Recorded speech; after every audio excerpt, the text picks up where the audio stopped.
gawean. Mung kali nyawang kalau keplok-keplok. Seneng aku seneng. Kakang Katomalmo, Kakang Juwartomo telus maju telus.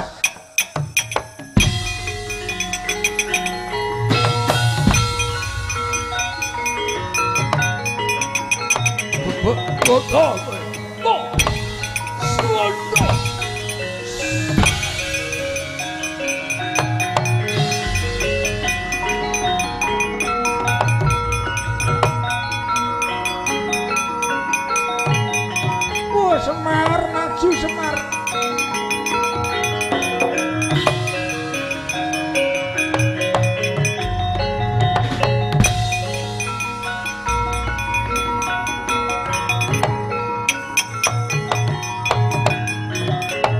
Semareko den prayitna semurere eka balik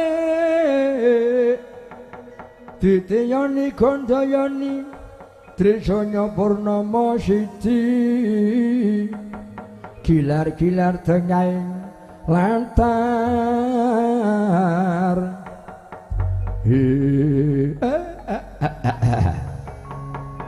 ana pendhita kudune memayu-hayu ning jagat ning pendhita kok malah gawe geger. Kowe sapa duwe karep apa? Hong mangarcana secaring bawon langging menungsa ora tata kowe mendem pangkat mendem kadonyan kowe dadi gedhi bale Pandhawa kok malik tinggal dilati tungkake mungsuh wong takon diwangsuli dhisik mengko ndak lali kowe sapa. Aku Resi Sanggabana. Kowe arep butuh ngerti karo aku, wis ngerti dapurmu Semar. Wis ngerti karo aku kowe. Nyoto ngaku wong kondang. Wigati napa? Semar. Manuta kowe dadi pamongke Pandhawa kok ndilati tungkake Duryudana. Ayo bali. Bali. Bali ning endi? Bali ning papan dunungmu. Bali menyang tanggung jamu kowe dadi pamongking Pandhawa. Lah kok perintah kowe kaya majikanku, perintah kowe kaya bendaraku. Minggat. Minggat. Sing kudune minggat iki dapurmu. Oh, kelakon tak unyel-unyel kowe.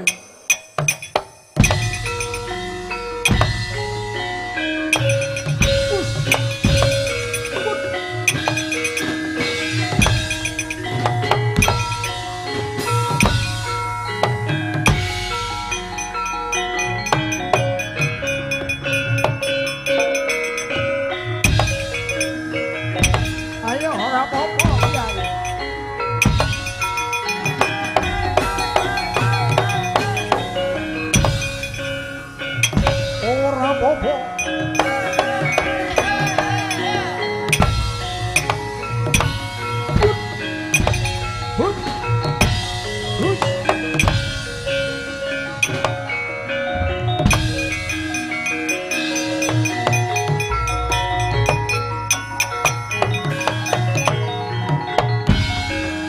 Sanggabana ki aja umuk mundur kowe Semar.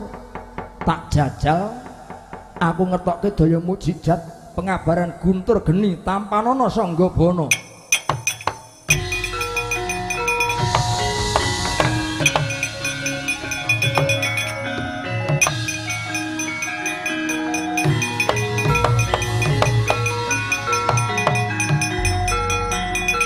Stop. Stop. Ngandel ora. Wis.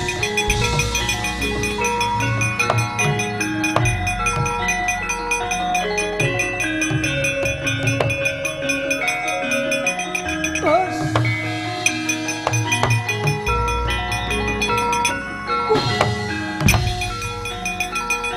Udah. Mati. Wis.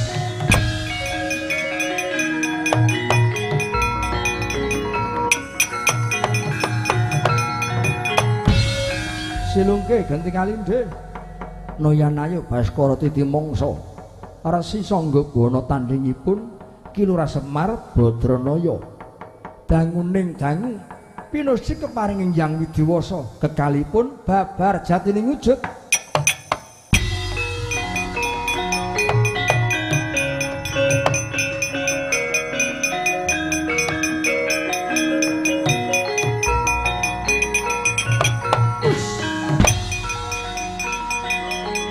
lho. Oh, Manik Maya adi.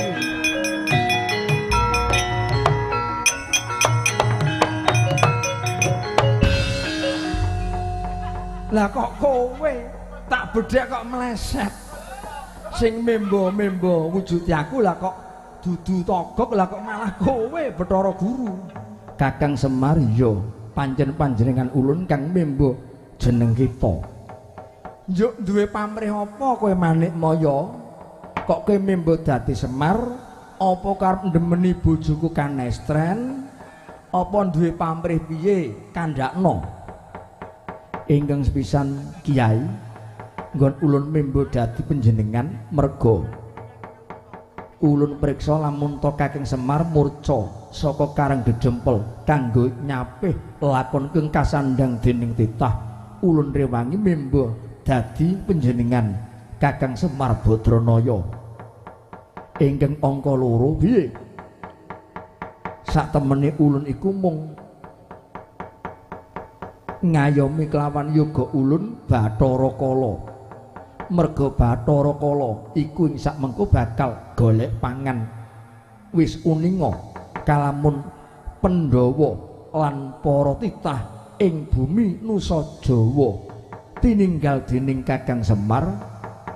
Semune yoga ulun Bathara Kala bakal ngamuk punggung golek pangan. Golek pangan yaiku goleki wong kang lina. Mundak nganti kedlarung-darung pakarti ning Bathara Kala mula ulun rewangi membo dadi panjenengan Kakang Semar Badranaya. Manik Maya lah kok betul kaya ngono luhur banget.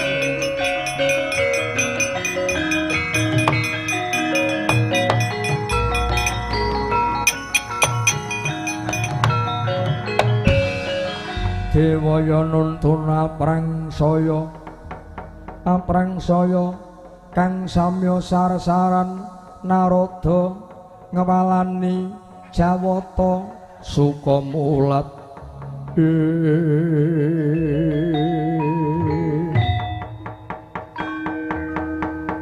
Ora mung panjenengan Kakang Semar kalebu panjenengan ulun uga melu wasu melang. Ananing donya wis rusak semune bebaya bakal tumempuh ana ing Madyapada. Banjur nganggo syarat kepiye Kakang Semar supaya gara-garaning jagat bisa sirep, bisa sirna. Syarate mung gemantung menungsane dhewe Manik Maya. Tegese kalamun wong sing urip kang tumitah ana jagat gumelar menungsa satriya mbuh pegawean apa wae kudune nggone nyambut gawe ning dikanteni manembah karo Gustine. Ing tata lair ngudi kardi juru batin ngesti mring Gusti. Ning saiki ora. Wong urip ku dadi gedhi bale bondo. Nyambut gawe sing dikarepke ya esuk awan sore wengi. Sedina iso ndobel kaping 3, kaping 4. Kuwi karepe hawa nepsu. Merga saka keng gegayuhan sing muluk-muluk mula menungsa terus lali karo pengirane, lali karo Gustine. Lali yen menungsa urip ki ana sing nitahke ya kuwi dat kang murwengdat. Sing angka 2 gegering donya akeh wong sing padha rubuh-rubuh gedang goleki karo sejatining panembah ning ora ngerti karo sejatining uripe dhewe.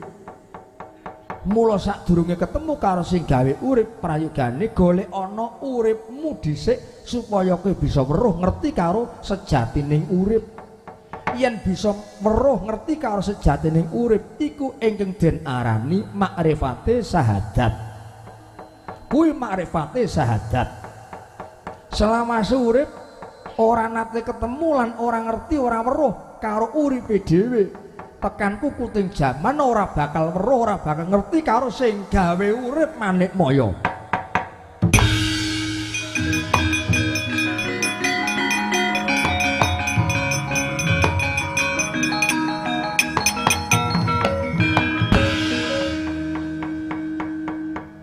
Genturke nengenke panembahe anut agama utawa kapercayan kang linasuk dhewe-dhewe.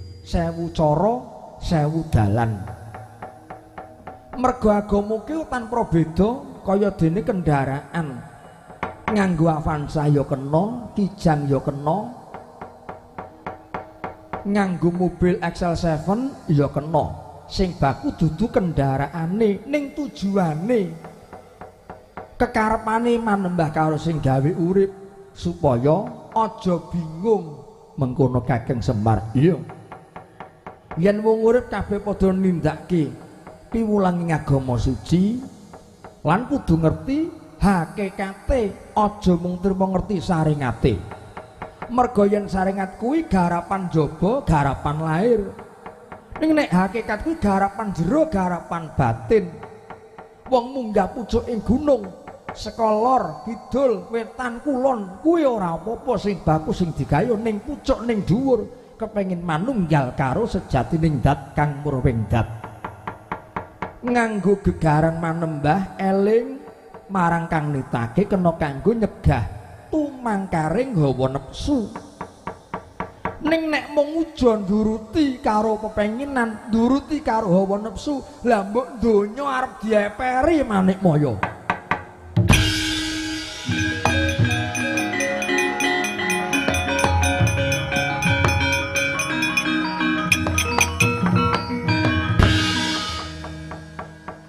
Banjur prayogane kepiye Kakang Semar? Aku lan kowe duweni kewajiban. Garapamu mranata dewa-dewa sing do ning kayangan. Kowe kudu eling. Dewa kuwi dudu Gusti Allah. Ning dewa ki panutaning urip. Kowe kuwi ana sing nitake lho manikmaya dudu kok kowe sing gawe urip. Ya Kakang Semar. Lah garapanku mapan ana ngalam donya, mapan ana jagat gumelar. Ngelingke lek kinelikan. Ngelingke ratu-ratu satriya kabeh menungsa sing isi padha gelem manggon ana bumi Nusa Jawa. Ya bumi Jawa Dwipa iki aja nganti lirwa, aja nganti lali karo budayane dhewe. Merga kuncaraning bangsa dumunungan ning luhuring budaya. Yen budayane wis rusak, jiwane morale bangsa ya wis rusak. Ning nek budayane luhur, jiwane menungso sing padha manggon ana ing kono mesti nengenke marang kautaman. Bali nyang kodrate dhewe-dhewe, kowe dadi dewa sing apik, aku dadi Semar tak nyemar sing jujur, sing dadi wiyaga ya sing manut karo pernatan. Sing dadi tukang corong nek wis rampung gaweane ora perlu garap garapane wong liya, rampung terus turu. Iya mengkono Kakang. Bali ya manikmaya.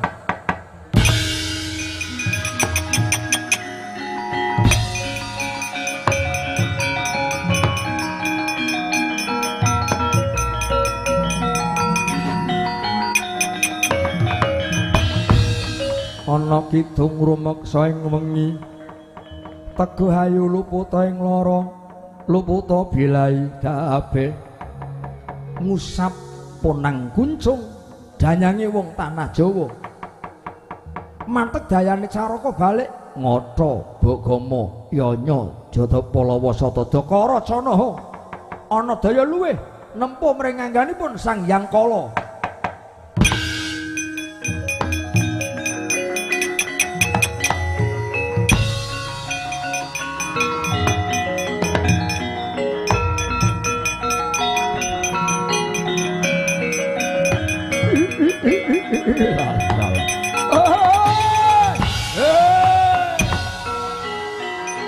Waduh, mati aku. Waduh.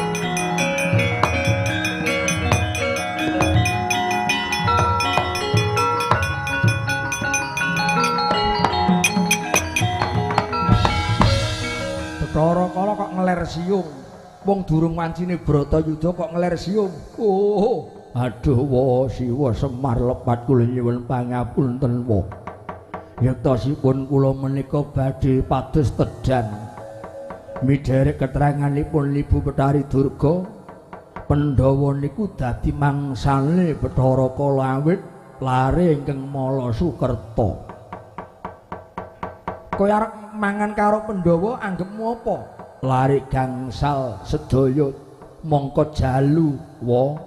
Najan anak 5 lanang kabeh ning ibu pira kae ibu loro. Kunti karo Madrim patutan karo Kunthi 3 karo Madrim 2 ateges kae dudu kalebu bocah sing mala Sukerta.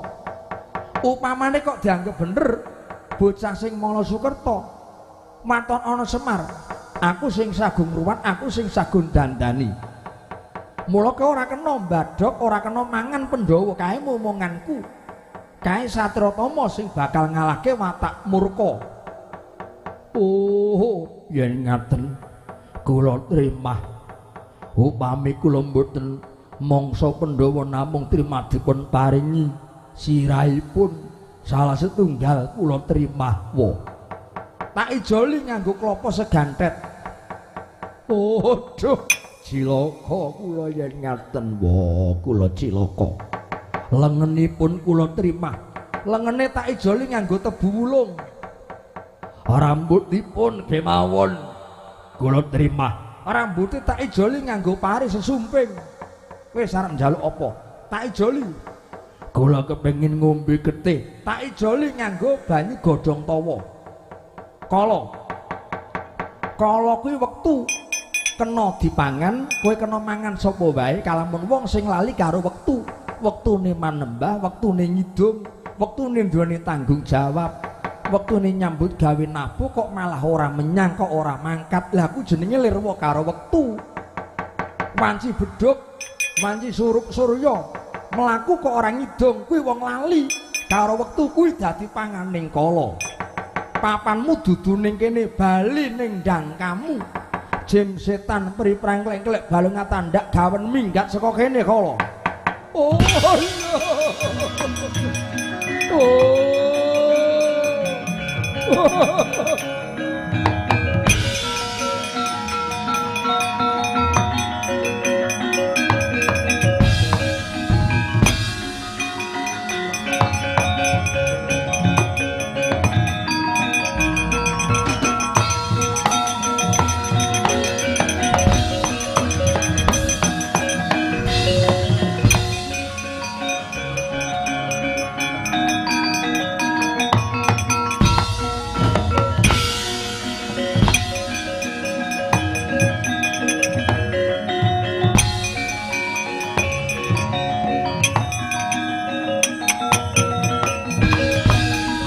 Gumerga tambyuring ware sumunduling wente sira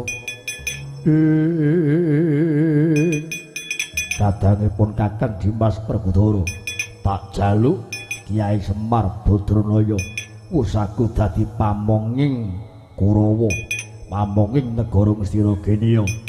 Lah kok tok jaluk bali ana negara Ngamarta, tak jaluk Kyai Semar Badranaya uncale tungkak.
Aja ngono, aja ninggalke tata krama Subasita durung mancine Bratayuda Dimas Werkudara.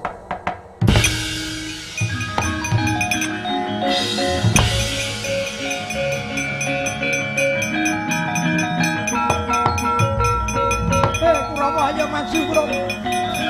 Kurawa. Ger Kurawa amu yo.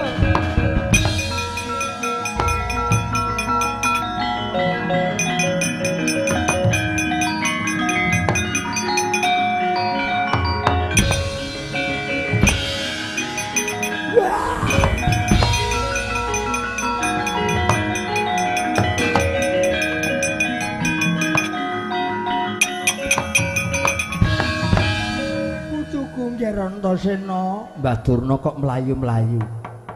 Mlayu sifat kuping ketemu karo langgananku sing sakit nang kene njarahku njaluk tulung njaluk dislametke. Manut Mbah tak slametke panjenengan.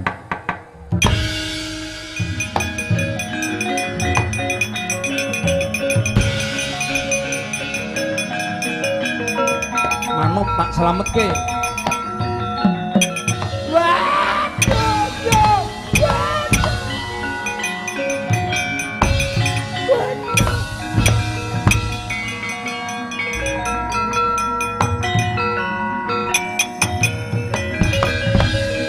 Wis ling gebuki semene bae. Nek kesuwenku ndak mudar. Wah, edan. Bocah degleng. Wani nyempalani guruku padha karo wani karo. Waduh, Bapak Werkudara ngamuk tinggal mlayu.